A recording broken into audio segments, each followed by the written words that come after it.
Hey, look at that. From India to Abu Dhabi. Still having Indian food, Indian breakfast. Look at that. Some chutney and a dosa. Made by an actual Indian. Not as good as the one in India, but it's better than nothing. Cheap and cheerful breakfast.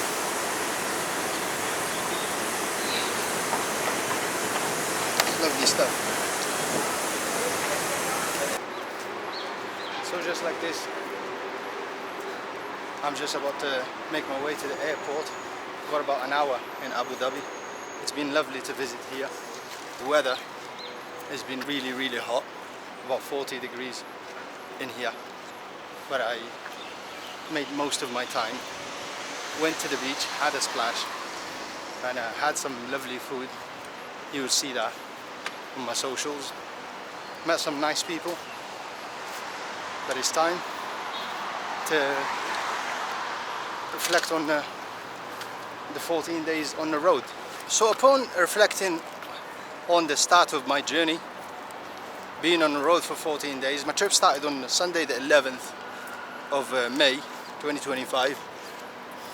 I left my home that Sunday evening because the flight timing is very difficult.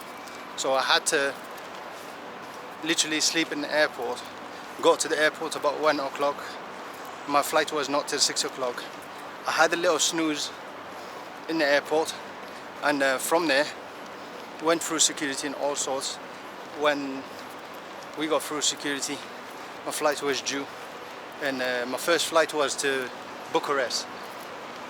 We got to Bucharest about 11 o'clock in the morning, and I had to spend the day in Bucharest because my flight was not then till next day in a different country. I spent a day in Bucharest interacting, seeing the whereabouts, and getting to know people. In the evening, what I did, I caught a sleeper train from Romania, Bucharest to Chisinau. The atmosphere and the vibes of Moldova took me by surprise. It was very cool. I met some good people in Chisinau. Shout out to Moldovans. And my flight was due in the evening. We got to Abu Dhabi just past midnight.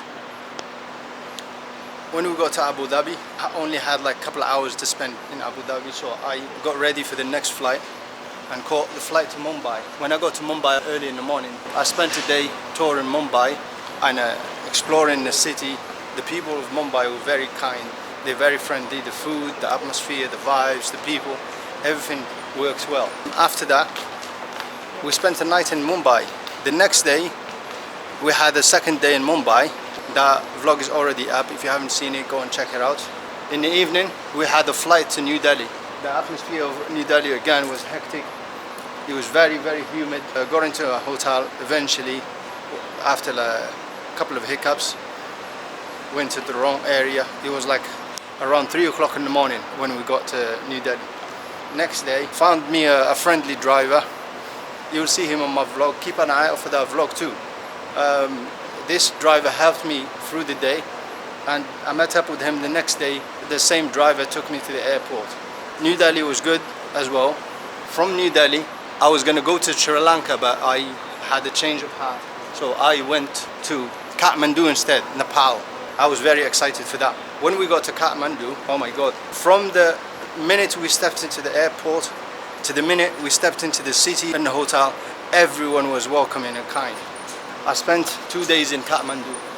The first day, I toured a little bit in the evening. The second day, I toured in the day. And I decided to take a trip through the mountains from Kathmandu to a city called Hitoda. Keep an eye out for that. That was a rugged journey. And from Hitoda, we went to Burgans. Burgans is in the border between India and Nepal. So finally, we crossed the border from Nepal to India, Raxol. A couple of hiccups with the immigration. Long story short, the office was away from the border, so we had to travel to the office to get me cleared. Another tuk-tuk driver helped me out. We got to the hotel, nice and safe and sound, to the city of Muzaffarpur. The second day in Muzaffarpur, there was not anything nice to do. The city was just more polluted than New Delhi. So I traveled to Patna. When I finally got to Patna, I met my best Indian friend. This kid helped me tremendously. Next day, this guy cancelled his trip and he offered to show me around. We explored, we tried the food, we met the people, we got what we needed, and in the evening, I flew back to Abu Dhabi. And now I'm in Abu Dhabi. I've spent a little bit of time. My body's a bit worn out after being on the road for 14 days.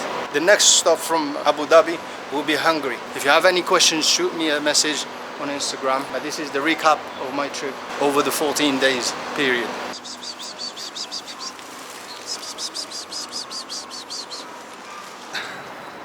Abu Dhabi, yeah boy, United Arab Emirates. And we dressed for the occasion, as you can see. Hello. Salam. This is lovely out here. Lunch in Abu Dhabi. Last day in Abu Dhabi. Some chicken biryani and some lemon juice.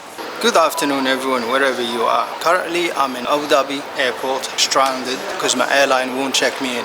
The reason being, they don't do transit. For whatever reason, I don't know. Budget airline, they said they don't do transit, although they should. They basically denied checking me in until I get a visa for Azerbaijan. Although on government website, it tells you clearly if you stay within the transit designated area and you're transiting in less than 24 hours, you don't need a visa. And at the moment, I'm stuck in Abu Dhabi, not being able to get home. So far, what I've done, checked the airlines, checked the prices, and I applied for a visa. I've even applied for an urgent visa to Azerbaijan, although I don't need it. I'm expecting to hear from them in 3 hours. Stressful situation. The end destination was Budapest, and I was transiting through Azerbaijan. At the moment, I'm patiently waiting for the visa people. Hopefully they reply to me within the 2-hour gap that I have so I can check in. So just a little over 3 hours when I got my visa through. It came through an email. Took slightly quite long, and the online check-in was closed. When I went back to the counter for Wizz Airline, they tried to fob me off as well.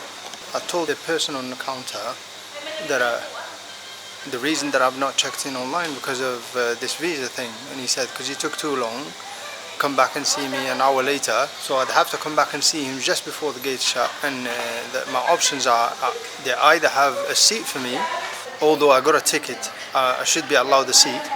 He said because he didn't do check-in online, I'll have to wait until 9:30 for him to find me a seat, and if I don't find the seat, they'll have to find me another flight. And he made another suggestion, which it was quite daft as well, saying that if you don't want to transit in this area, we can book your flight to Vienna. So that means I'd have to lose out on money for this flight going to Baku from Abu Dhabi, another flight going from Baku to Budapest, and another flight going from Budapest to Birmingham, and the train from Birmingham.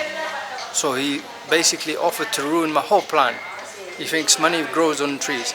In the end, after like back and forth, he reluctantly looked at the booking again and he printed me a boarding pass.